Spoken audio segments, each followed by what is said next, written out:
Hot సమ్మర్లో కూల్గా చేసే బిజినెస్ ఐడియా గురించి ఈరోజు మనం తెలుసుకోబోతున్నాం.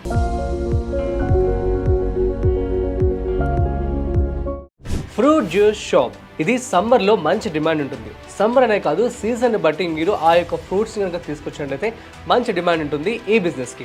అయితే ఈ ఫ్రూట్ జ్యూస్ షాప్ని స్టార్ట్ చేయడానికి ఎంత పెట్టుబడి అవుతుంది, దీనికి సంబంధించినటువంటి ఎటువంటి లైసెన్స్లు మీరు తీసుకోవాలి, ఎంత ప్లేస్ కావాల్సి ఉంటుంది, అండ్ మార్కెటింగ్ ఎలా చేసుకోవాలి, రా మెటీరియల్ ఎక్కడి నుంచి తీసుకోవాలి, ఎటువంటి ఎక్విప్మెంట్ అవసరం అవుతాయి, వాటిని ఎక్కడ తీసుకోవాల్సి ఉంటుంది, ఎంతమంది కస్టమర్స్ వస్తూ ఉంటారు, ఎంత టర్న్ ఓవర్ వస్తుంది, ఎంత లాభం వస్తుంది, ఈ విషయాలన్నీ కూడా నేను మీకు ఈరోజు ఈ వీడియోలో చెప్పబోతున్నాను. వీడియోని మిస్ అవ్వకుండా ఎండ్ వరకు చూసేయండి.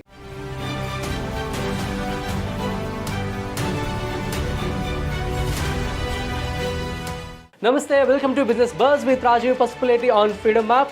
సో ఇక మనం టాపిక్లోకి వెళ్ళిపోతాం.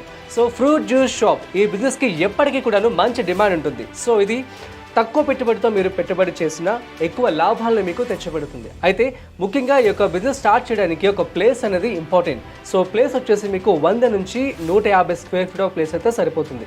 అది కూడా మీరు ఒక కమర్షియల్ ఏరియాని ఎంచుకోండి. సో కమర్షియల్ ఏరియా అంటే ఫర్ ఎగ్జాంపుల్ జిమ్ ఆపోజిట్ కావచ్చు, తర్వాత రద్దీగా ఉండే ప్రదేశాలు, జంక్షన్స్లో కావచ్చు, సపోజ్ కాంప్లెక్సెస్ ఉంటాయి, సో రైతు బజార్ కావచ్చు, సూపర్ మార్కెట్స్ కావచ్చు. సో ఇలాంటి ఏరియాస్లో కనుక మీ యొక్క జ్యూస్ షాప్ని కనుక స్టార్ట్ చేస్తే మీకు మంచి లాభాలు వచ్చే ఛాన్స్ ఉంటుంది. అండ్ జనాలు క్రౌడ్ ఎప్పుడు కూడా తిరుగుతూ ఉంటారు కాబట్టి మీకు మార్కెట్ కూడా జరిగే అవకాశం ఎక్కువగా ఉంటుందన్నమాట.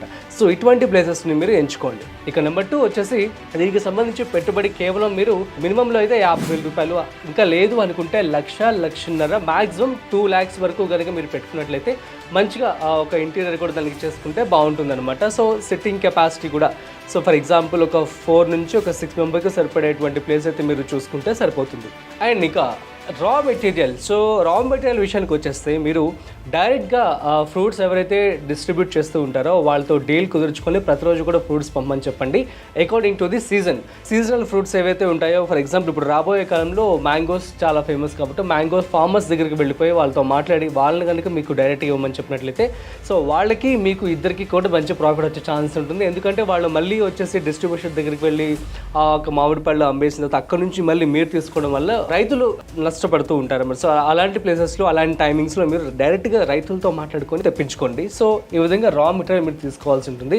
అయితే దీనికి సంబంధించి ఎటువంటి లైసెన్సులు తీసుకోవాలి, లైసెన్సుల విషయానికి వచ్చేస్తే ఇది కంప్లీట్లీ ఫుడ్కి సంబంధించింది కాబట్టి FSSAI లైసెన్స్ కూడా తీసుకుంటే సరిపోతుంది. అండ్ మున్సిపల్ లైసెన్స్ కూడా తీసుకోవాల్సి ఉంటుంది. ఒకవేళ మీ యొక్క టర్న్ ఓవర్ మంచిగా బాగా ఉంటుంది అనుకున్నట్లయితే మీరు GST కూడా రిజిస్ట్రేషన్ చేసుకోవాల్సి ఉంటుంది. అట్ ది సేమ్ టైం మీ యొక్క షాప్ నేమ్ రిజిస్ట్రేషన్ కూడా ఒకసారి చేసుకుంటే సరిపోతుంది. సో ఈ లైసెన్స్ అనేవి తప్పనిసరిగా మీరు తీసుకోవాలి. ఇక నెక్స్ట్ వచ్చేసి దీనికి సంబంధించి ఎటువంటి ఎక్విప్మెంట్స్ మనకు కావాల్సి ఉంటుంది. సో ముఖ్యంగా మనం చూస్తున్నట్లయితే ఫ్రూట్స్ అన్ని పెట్టుకోవడానికి గ్లాస్ ఏదైతే ఉంటుందో ఆ గ్లాసెస్ అన్ని కూడా మీరు డైరెక్ట్గా మ్యానుఫ్యాక్చర్ దగ్గరికి వెళ్ళి వాళ్ళతో మాట్లాడుకొని చక్కగా మీకు కావాల్సిన డిజైన్లో మీరు తయారు చేయించుకోండి. మీరు ఆర్కిటెక్ట్ని కూడా మాట్లాడుకుంటే సో దాన్ని మీకు చక్కగా పని చేసి పెడుతూ సరిపోతుంది. అండ్ సో ఓన్లీ ఫ్రూట్సే కాకుండా మీరు extra added like milk shakes కావచ్చు, తర్వాత ఐస్ క్రీమ్ అని చెప్పి సో సీజన్కి తగ్గట్లుగా ఇటువంటి ఐటమ్స్ కూడా మీరు యాడ్ చేసినట్లయితే, అండ్ లస్సీ అని చెప్పి అంటూ ఉంటాము. సో స్వీట్ లస్సీ అని చెప్పి చాలా ఫేమస్ ఒక స్టోరీ కూడా ఉంది. ఒక పర్సన్ తను జస్ట్ డ్రైవింగ్ చేస్తూ ఉంటారంట, so lorry driver something. So తను ఏం చేశారు అంటే ట్రావెల్ చేసే టైంలో కొంత తన వ్యాన్లో కొంత స్పేస్ అనేది జ్యూస్ షాప్కి ఇచ్చేసి, సో తను ట్రావెల్ చేస్తున్న టైంలో ఎక్కడైతే తను కాసేపు రెస్ట్ తీసుకుంటూ ఉంటారు కదా ఆ ప్లేస్లో ఆపేసి అక్కడ జ్యూస్ అమ్మేవాడంట అందులోనే. సో దీని ద్వారా తను కూడా చాలా డబ్బులు సంపాదించేవాడు. సో చాలా స్మార్ట్గా ఇలా బిజినెస్ చేసుకున్నాడు అనమాట. తను టైంని, తను ట్రావెల్ చేసే విధానాన్ని చక్కగా ఆ సీజన్కి బట్టి తను ఈ యొక్క బిజినెస్ని రన్ చేసుకుంటూ ఉన్నాడు. And at the same time తను డ్రైవింగ్ ద్వారా డబ్బులు సంపాదిస్తున్నాడు. అట్ ది సేమ్ టైం ఈ యొక్క జ్యూస్ షాప్ ఏదైతే స్మాల్ ప్లేస్లో తను లారీలో పెట్టుకున్నాడు అనమాట. సో దాని ద్వారా తనకి డబ్బులు కూడా రావడం జరుగుతుంది. సో ఈ విధంగా మీరు మీ యొక్క జ్యూస్ షాప్ని మంచిగా డిజైన్ చేసుకొని కనుక పెట్టుకున్నట్లయితే మంచి లాభాలు మీరు పొందవచ్చు. ఇక నెక్స్ట్ మనము మెషినరీ దగ్గరికి చూసుకున్నట్లయితే మీకు జార్స్ అయితే కావాల్సి ఉంటుంది. మినిమం ఒక 3 to 4 మిక్సీస్ అయితే మీరు తీసుకోవాల్సి ఉంటుంది. ఆ తర్వాత కూలింగ్కి రిఫ్రిజిరేటర్ ఒకటి తీసుకోవాల్సి ఉంటుంది. అందులో ఐస్ ప్లేస్ చేసుకోవచ్చు, మిల్క్, ఇది కూడా మీకు మినిమం ఒక 30,000లో అయిపోతుంది అనమాట. That's it guys. సో చక్కగా మీ యొక్క షాప్ అనేది రెడీ అయిపోతుంది. ఆఫ్టర్ దట్ మార్కెటింగ్ అనేది ఒక మేజర్ టాస్క్. సో మార్కెటింగ్కి వచ్చేసి మీరు social media, WhatsApp, Facebook, Instagram, Twitter వీటన్నిటిని కూడా యూజ్ చేసుకొని ఇందులో మీరు ప్రమోట్ చేసుకోవచ్చు. అండ్ ప్రస్తుతం మనం చూస్తున్నాం డిజిటల్ మార్కెటింగ్. సో ఎవరైనా ఇన్ఫ్లుయెన్సర్స్ ఉన్నా వాళ్ళతో కూడా కొలాబరేట్ అయ్యి వారితో మీ షాప్కి సంబంధించినటువంటి వీడియోస్ ఆర్ షార్ట్స్ రీల్స్ అని చేయమని చెప్పండి. సో లేదంటే మీరే మీ మొబైల్లోనే వచ్చిన కస్టమర్స్ దగ్గర రివ్యూస్ తీసుకుని ఆ రివ్యూస్ని మీరు రికార్డ్ చేసి వాటిని మీరు సోషల్ మీడియాలో ప్రజెంట్ చేసుకోండి. దాని ద్వారా కూడా ఎక్కువ రీచ్ వస్తుంది. సో దట్ కస్టమర్స్ మీ దగ్గర డైరెక్ట్గా వచ్చేస్తూ ఉంటారనమాట. సో ఈ విధంగా ఈ బిజినెస్ అనేది రన్ అవుతుంది. సో ఎంత కాదనుకున్నా ఒక రోజుకి మినిమం 100 గ్లాసులు, ఫర్ ఎగ్జాంపుల్ మీరు డిమాండ్ బట్టి, సో అక్కడ ఏరియాని బట్టి మీరు ఇచ్చేటువంటి ప్రీమియం క్వాలిటీని బట్టి ఈ జ్యూస్కి ప్రైస్ అనేది పెట్టుకోండి. అట్ ది సేమ్ టైం ఆ టైంలో ఫ్రూట్స్ కూడా కాస్ట్ అనేవి వేరీ అవుతూ ఉంటాయి. డిమాండ్ ఎక్కువ ఉన్న టైంలో ఫ్రూట్స్ ఎక్కువ రేట్ ఉంటాయి కాబట్టి ఆ విధంగా పెట్టుకోండి. మినిమం మీరు 40 రూపీస్ ఒక గ్లాస్ పెట్టుకున్నా, ఫర్ ఎగ్జాంపుల్ ఒక్క రోజుకి 100 మంది వచ్చినా కూడా ఒక్క రోజుకి మీకు 4,000 రూపాయలు రావడం జరుగుతుంది. ఇందులో అన్ని ఖర్చులు దగ్గర ఒక 1,500 రూపాయలు నుంచి 2,000 రూపాయలు మ్యాక్సిమం పోయినా సరే మీకు 2,000 రూపాయల వరకు ఒక్క రోజుకి లాభం వస్తుంది. నేను చాలా యావరేజ్గా చెప్తున్నాను, బట్ ఇంకా ఎక్కువే వస్తుంది సీజన్ టైంలో.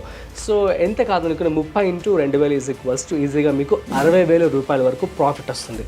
సో ఇది గైస్, సో ఎంత కాదనుకున్నా మీకు ఒక్క నెలకి 60,000 రూపాయల వరకు పక్కా ప్రాఫిట్ అయితే రావడం జరుగుతుంది.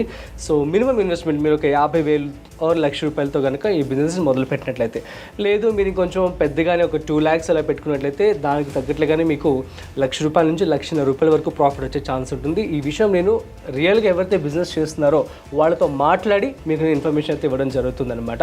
So that's it. మీ అందరికీ ఈ బిజినెస్ గురించి అర్థమైందని చెప్పాలనుకుంటున్నాను. ఏమైనా డౌట్స్ ఉంటే కామెంట్ చేయండి, నేను మీకు రిప్లై ఇస్తాను.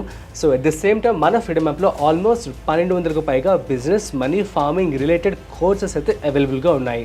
సో ఇప్పుడే వెళ్ళి ఫ్రీడమ్ యాప్ని డౌన్లోడ్ చేసుకుని అందులో ఈ కోర్సెస్ని మీరు యాక్సెస్ చేసుకోండి. So that's it guys. మరొక స్పెషల్ బిజినెస్ వీడియోతో మళ్ళీ కలుద్దాం. అంతవరకు చూస్తూనే ఉండండి freedom app business Telugu YouTube channel. Thanks for watching. This is Rajeev signing of.